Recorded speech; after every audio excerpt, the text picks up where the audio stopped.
Hi Libra, welcome po sa ating channel at ito ang inyong Daily Gabay Tarot Reading for May 15, 2024.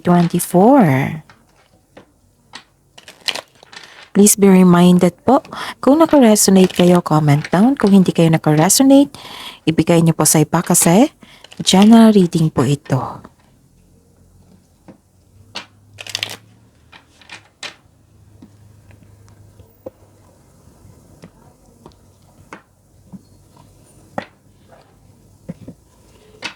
Gamitin ang reading na ito bilang gabay lamang. Please like, subscribe, and click bell button for notification para updated po kayo sa daily tarot reading natin. Maraming salamat po.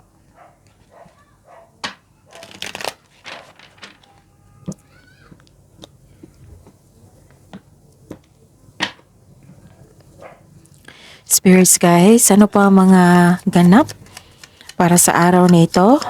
May 15, 2024 para po kay Libra. I need 3 cards po.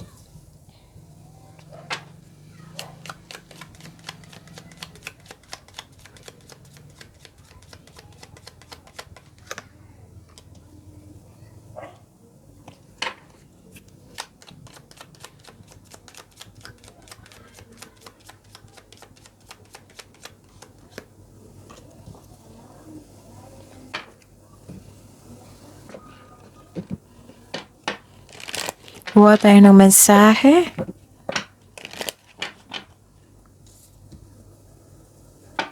Spirits guide, mga mensahe po para kay Libra ngayong May 15, 2024.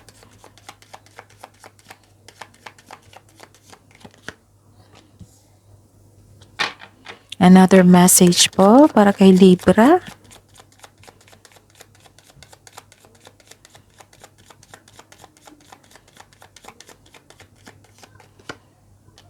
Okay.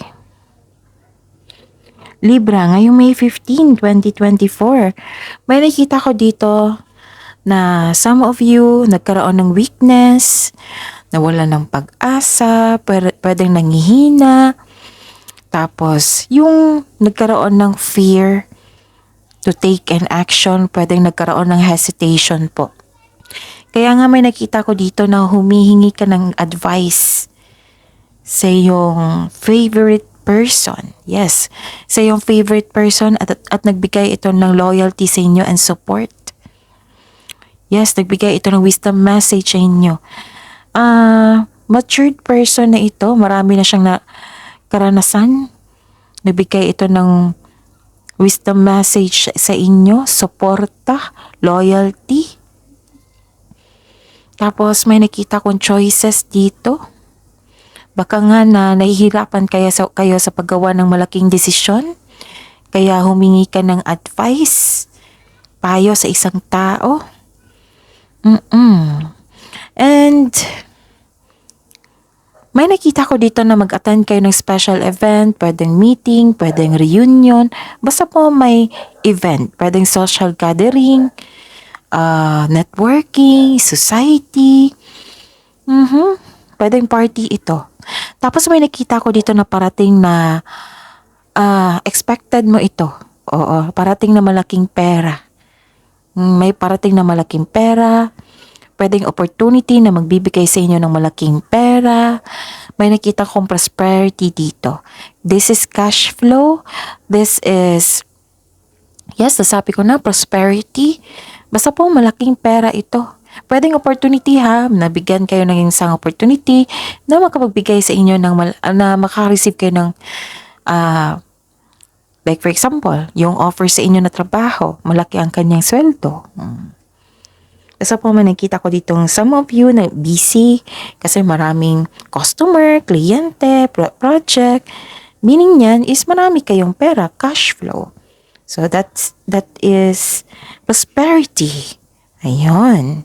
So, ang ganda. Claim niyo po ito. Libra. Okay? And some of you, nakita ko dito na nag-outing kayo sa isang beach ata to. Basta may body of water dito. Libra. Okay? And ang message po para sa inyo na discover your courage.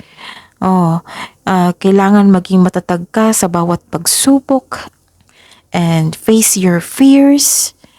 Give an action with courage. And huwag kayong matakot na mag-isa. Don't be afraid to fly solo. Okay? So, move ko lang, Libra. Spirit guide. Energy po ni Libra ngayong May 15, 2024. And the clarification po,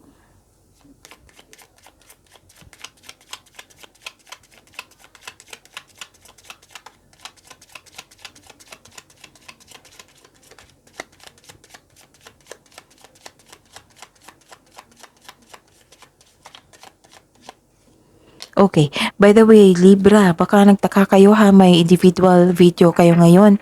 This is for 5 days. Nakakasimula lang po ito sa nung kahapon. Check nyo po. May 14 ako nag-start. This is 5 days po. Sponsored reading po. Ating sapartahan. Tapos, ayun. Sa mga hindi pa alam, oo, na humihingi pa ng gabay dito, may nakapost dyan na separated video for Libra para sa kanilang monthly reading May 2024. Dalawa po iyon. Yung general na may love reading, yung isa nakafocus sa career and money. Okay? At sa mga hindi pa nakapanood sa weekly gabay tarot reading nyo dyan from May 13 to 19, I think. That is weekly gabay. So check nyo po. Kakapost lang po nun. At sa mga suki ko dito na Libra, na humihingi sa akin ng monthly gabay tarot reading. Nais kong ipaalam sa inyo na open na po yung May 2024 niyo po. So PM niyo po ako for schedule. At sa mga bago dito sa gusto magpa-personal reading, video niyo ito, may nakasulat dyan na Libra Daily Gabay Tarot Reading for May 15, right? Sa baba pa niyan, may nakapost dyan na link. I-click niyo po yung link na yan para ma-message nyo po ako for inquiry and for booking. Maraming salamat po. So this is a clarification of your cards here na may bagong simula. Pwedeng nagkaroon ng kakapasok nyo lang sa trabaho. At saka, this is new beginnings and this is also abundance. So this is the clarification of your card here na nagkaroon ng abundance and prosperity. Kaya nga may don't be afraid to fly solo dito kasi this is the individual.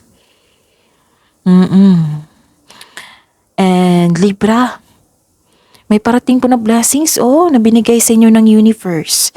Yet this is gift from the universe. Pwedeng direktong binigay sa inyo or pinarating to sa isang tao para tulungan ka. Posibleng new job opportunity ito or unexpected sum of money, which is the clarification of your card here, di ba?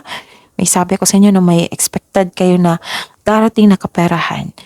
It might be dumating na ito or kahapon or ngayon or susunod na araw. Okay? Pwedeng nag-take ka ng first step para ma-enhance o ma-increase yung kaperahan mo. So these changes, itong pagbabago na ito ay may unlimited growth towards your finances. So claim mo na ito, Libra, ang ganda. Ilan sa inyo nang-decide na alagaan ang inyong sarili? And ito yung sinabi ko sa inyo kanina na yung may dumating sa inyo na opportunity na makapagbigay sa inyo ng financial growth and stability. Ito na yun. And nagsasabi dito ng ilan sa inyo gusto nyo nang maglipat or nagkaroon na ng new career path. Yung kakasimulan nyo lang sa trabaho. This will be offer more stability and abundance. Pero may paalala po dito. May paalala po dito na some of you disappointed. Nagkaroon ng repressed emotion. Pwedeng you felt empty. Kasi siguro hindi kayo handa sa bagong simula, sa new beginning.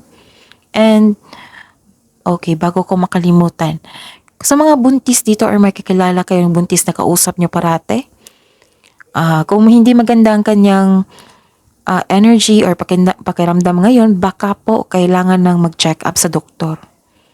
Kasi may nakikita ko dito, maaring kausap mo siya, maaring may kasamahan kayo dyan sa family nyo, or kayo.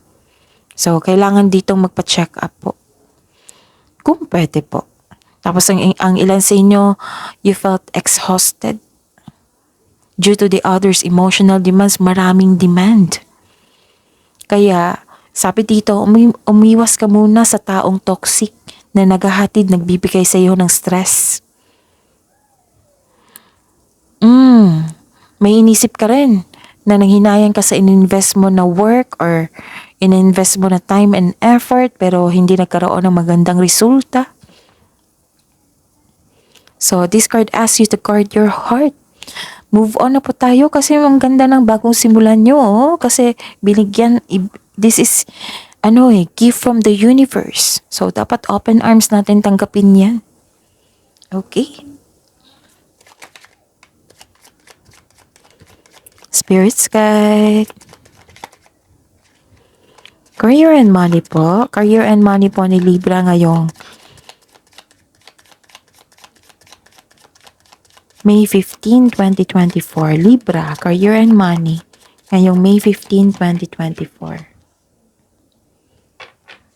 And the clarification po.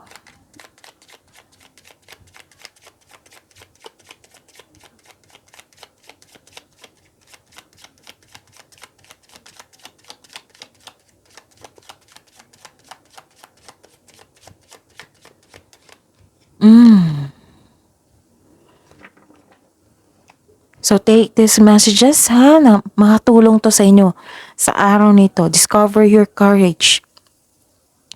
Kasi nakita ko dito talagang disappointed kayo, napanghinaan kayo ng loob. Discover your courage and don't be afraid to fly solo. May oras talaga. May panahon talaga na tayo lang mag-isa. Kaya mo yan, Libra. Okay? Ano pa ito? Okay. Nagkaroon po dito ng may concern kayo sa isang tao na very abusive. Yung nagkaroon ng abuse of power, pwedeng mahilig to mang-bully. May concern kayo sa tao na hindi marunong magpahalaga sa kanyang trabaho, sa kaperahan. May kakilala kayong nagbigay ng concern sa inyo na nag-abuse sa kanyang power sa isang sitwasyon. Kaya hanggat maaga, iwasan mo na itong taong ito. So, 2 card na po ang nagsabi dito ha, na affected kayo sa isang tao na very toxic. Pwedeng very controlling ito. Pwedeng amo nyo to. Okay, ano pa? So, ayun. May nakita rin ako ditong concern. Di ba? May tao na hindi marunong magbigay halaga sa kanyang kaperahan, sa trabaho. 2 card. Actually, 3 card na po nagsabi dito na may concern kayo sa hindi marunong magpahalaga sa kaperahan at sa trabaho. May nakita kong selos dito. Pwede din may concern kayo sa hindi marunong mag-handle ng money. Naging materialistic. Pwedeng kayo ito ha, or yung kapwa nyo na nagbigay kayo ng concern. May tao dito na hindi maasahan. Instead of getting angry, have a conversation with them about sa expectation mo sa kanya, kung kailangan ng adjustment. So, gawin nyo. Basta magkaroon ng honest conversation. Yung punto nyo is magkakaayos kayo. Hindi po na magkakaroon kung sino man panalo sa inyo, kung sino yung talo, kung sino yung tama, kung sino yung mali. Kasi walang magandang resulta yan. Basta sabihin mo sa introduction ng inyong conversation na nais kong ipaalam sa iyo na nais kong maging maayos tayo, pero kailangan ng adjustment, pag-usapan natin to para tuloy-tuloy tayo at may makuha tayong learnings. Ganun. Improve your communication, and I know that is your skills, yung strength mo, Libra, na meron kang communication skills, magaling ka niyan. May tao dito nang himasok sa inyong desisyon. Baka mabother po kayo sa kanya.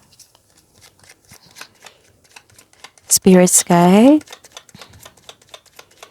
love life, self-love, partnership, and romance. Ni Libra ngayong May 15, 2024. Okay, kunin natin to. Ang ganda nito. Libra. Kunin muna natin yung clarification.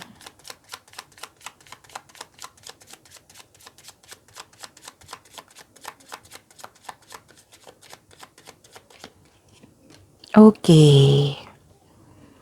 So sa love life, self-love, partnership, and romance ni Libra, nakita ko dito yung successful completion. Some of you naka-receive ng compliment. Basta may nakita kong success dito and recognition na kilala kayo. May nag-celebrate dito ng monthsary at anniversary ngayon. May nakita kong celebration dito. At yun. May concern kayo, it might be may concern yung tao or kasamahan nyo dyan sa bahay na masyado daw kayong focus sa inyong trabaho, na wala na kayong time sa inyong sarili at sa kanya. Pwede din may concern kayo sa isang father figure na too much focus sa material wealth or sa trabaho niya. Tapos, Libra, may sabi po dito na ingatan nyo po ang ipon nyo. Kasi may nakita ko, i-check nyo ha yung ipon nyo. Kasi may nakita ko ditong loss of money, pwedeng nawala ito, pwedeng nanakaw, pwede din na nagasta. Basta po may na-concern kayo sa taong hindi marunong magpahalaga sa kanyang trabaho, sa kaperahan. Pwedeng ipon mo ito ha, so check nyo po yung ipon nyo po. Okay, Libra? So, ayun. So, take the blessings po, lalo na yung gift ni universe para sa inyo. Itong pagkakataon na ito na maghahatid sa inyo, na magbibigay sa inyo ng prosperity. Ang ganda kasi abundance and prosperity lumabas. At may nakita ko dito ng loyalty and support sa inyo. Tapos may celebration pa na monthsary, anniversary, or na for example, nagkaroon ng promotion sa trabaho, tapos nag-celebrate kayo ng family mo or partner nyo. Yun na, huwag niyo kalimutan yung mensahe po. Yung discover your courage and don't be afraid to fly solo. Kasi may panahon talaga na mag-isa lang tayo. Okay? So, tingnan mo po natin yung kung may repeating number ba. So, give me time po ha, kasi marami-rami po ito. 30, 20, 34. Ito yan, 8, 1. Oh, okay. May 1, 1 po. Ano pa? 1, 1, 30, 20. I think 1, 1 lang po. Okay, so anong ibig sabihin yan, Libra? Yung ibig sabihin yan is the spiritual meaning of 11. So, tandaan nyo to ha, baka kasi may managinip kayo or may nakita kayong repeating number dyan na 1, 1. So, the spiritual meaning of 11 or 1, 1 is a sign of intuition na kailangan nyo mag-connect sa inyong intuition. Enlightenment, which is resulta ito kahapon sa inyo na lahat ng signs nagkaroon ng enlightenment. And connection to the higher self or divine forces. This is new opportunities, which is the clarification of your cards here. Yung binigay sa inyo ng opportunity na bigay ng universe sa inyo. May second chances ako nakita dito. Pwedeng second chances ito sa na nakaligtaan nyo yung opportunity na binigay, tapos may dumating na agad na opportunity, which is second chances. Pwede din tungkol ito sa pag-ibig. Nagkaroon ng second chances. This is a wake-up call ha, to awaken your spiritual self and discover yourself also. Kung ano yung life purpose nyo dyan sa earth. Bakit ba? Saan ba ako? Parang nasa ibang universe ako, no? So, ayun. So, malalaman nyo yung life purpose nyo. Okay? This is good karma also. Okay? So that is your reading, Libra. Natawa talaga ako sa... Parang kayo nasa Earth, ako sa ibang universe, sa ibang planeta. Okay, pasensya na po, Libra. Abangan niyo po ha, yung bukas, yung reading niyo po, Libra, kasi 5 days straight po ito. So, may 3 remaining kayong daily reading, okay? Please like, subscribe, and click bell button for notification para updated po kayo sa daily tarot reading natin. Maraming salamat po.